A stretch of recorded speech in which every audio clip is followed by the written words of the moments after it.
Let's take a look at this practice problem to get you ready for the GED. Okay, so we have 3 over 20 plus 1 over 8. So what we want to do here is add these fractions without a calculator. Now, if you think you know the answer, go ahead and put that into the comment section. I'm going to go ahead and explain this problem step by step.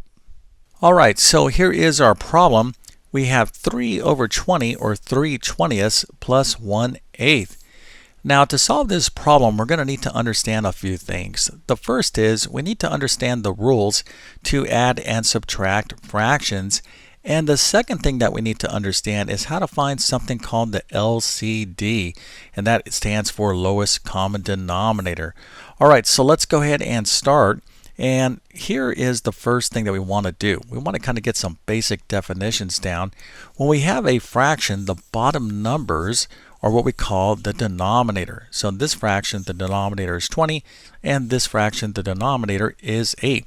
Now the top numbers of a fraction are called the numerator, right? So each fraction has both a numerator and a denominator. Now when we want to add or subtract fractions, we want to look at the denominators. So here we have 3 over 20.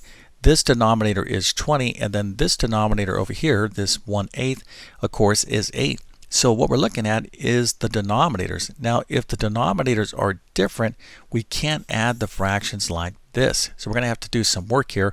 Of course, that is our problem. But if the denominators are the same, you can either add or subtract those fractions. Okay, so let's take a look at a simple example. So let's suppose I have 1/5 plus 2/5. Now you can see here the denominators are both the same. They are 5. So that means I can add these fractions. So how do I add fractions or subtract fractions that have the same denominator? Easy. All I'm going to do is write that denominator and then do that respective operation to the numerator. In this case, we want to add the top numbers, the numerator. So our answer here is going to be 1 plus 2 over 5, or 3/5. Okay, so this is what we need to do in this problem, but we can't do anything unless we get both of these denominators the same, and that is called finding the lowest common denominator. So let's talk about that right now. So here is another simple example. Now, if we notice here, this denominator and this denominator are different. Here we have a 5, here we have a 3. So I want to add these fractions, but I can't because the denominators are different. So the first thing that you want to think about is finding the lowest common denominator. And this is a big topic in fractions, and there's a few different ways you can think about the LCD. All right, so an easy way to think about the LCD is the lowest number that both 5 and 3 divide into. All right, so you can see here that both 5 and 3 can go into 15 without a remainder, right? So we can divide 15 by 3 and get 5, remainder 0. And we can also divide 15 by 5, right? Of course, that would be 3, remainder 0. So that is the lowest number that both 5 and 3 divide into without a remainder. But that's not the only number, right? So for example, 30 is also a common denominator. It's not a lowest common denominator, but it's also a common denominator because we can divide 30 by 5 and have no remainder, and we can also divide 30 by 3 and have no remainder. So this is a common denominator, but what we want is the lowest common denominator. All right, so here the LCD is 15, and this means that we want to change these fractions, rewrite them such that the denominator is the LCD. Now we can rewrite any fraction with a different denominator. Let me show you how this works. So let's suppose I have 1/2, and let's say I want to change the denominator to, let's say maybe like 8. All right, so how do I go from a 2 to an 8? Well, easy. All I have to do is take that 2 and multiply it by 4. So 2 times 4 is 8. But if I multiply the denominator by 4, I also have to multiply the numerator by 4 as well. So 1 times 4 is 4.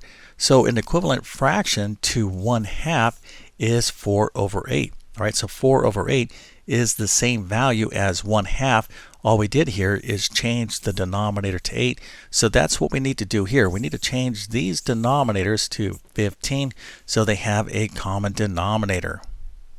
If you're going to be taking the GED, you don't want to take a chance of failing because of weak math skills. So instead of guessing on math questions, why not answer them confidently? So make sure to check out my full GED Math test prep course. It's very comprehensive. It has step-by-step lessons just like this and much, much more. So if you want to check it out, just follow the link in the description. All right, so we need to multiply 5 by something to change it to a 15. So of course I'm going to show you what we're going to do, or the actual answer here in a second, but just kind of be thinking to yourself, what do you need to multiply 5 by to get to 15? Now whatever that number is, you also have to multiply the numerator by the same thing. Now we need to think about, what do we need to multiply 3 by to get to a 15? So we're going to do that multiplication right here, but whatever that number is, we also have to multiply it to the numerator. Okay, so let's go ahead and do that right now.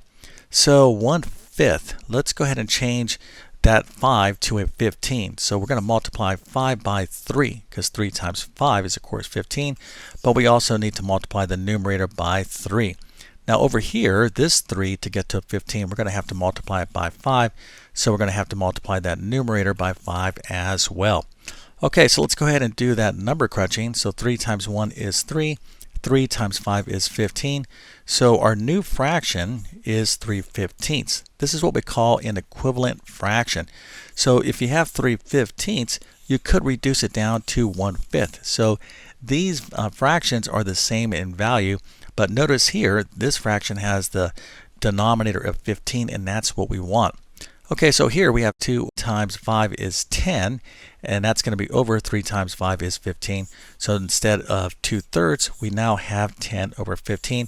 And again, we have the same denominator, 15. All right, so now we can go ahead and add these fractions because the denominators are the same. So 15 and 15, so that is our denominator. So all we have to do is add the numerators. So 3 plus 10, of course, is going to be 13. So our final answer is 13 over 15. Okay, so what I'm going to show you next is how you find the LCD given 2 or more fractions. This is really important, and a lot of students get confused with fractions that are much, much more difficult. For example, instead of something easy like what we just did, what if I gave you something like 1 over 178 plus 2 over 56, right? So these denominators are much more challenging to find a lowest common denominator. Okay, so what I'm going to show you next is a procedure where you can find the LCD of any fraction. So let's take a look at that right now. Okay, so the first thing that we need to understand is the following. So you need to know how to prime factor. Okay, so here is 20 and here is 8. Now we want to kind of break up 20 and 8 into their factors. So what does that mean? Let's take a look at 8 real quick. So factors are numbers such that when you multiply them together, you get back to 8. So for example, 4 times 2, these numbers here are factors of 8. Let's take a look at 20. Well, 20 has factors of 2 and 10. Of course, they have other factors as well. So what we want to do is completely factor these numbers and factor their factors, okay, such that we're only left with prime numbers. So let's go ahead and see how this works. So we'll start with 20. And it doesn't make a difference if we start with 2 and 10 or 4 and 5. Just pick 2 factors of 20. So what we're building here is something called a factor tree. All right, so 20 is the same thing as 4 times 5. Now you can see here I have 5 circled because 5 is a prime number. I can't factor this number anymore, right, other than just 1. So 1 times 5 is 5. But that is it. So a prime number is any number where the only factor it has is 1. But I can factor this 4 into 2 times 2. All right. So now 2 is a prime number, and so is this 2. So 20 we can think of as 2 times 2 times 5. Now 2 times 2 is a power. That is the same thing as 2 squared.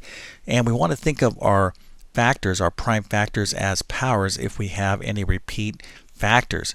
Okay, so 20 we want to think of as 2 squared times 5. All right, so we fully and completely prime factor 20. Now let's go ahead and do the same thing with 8.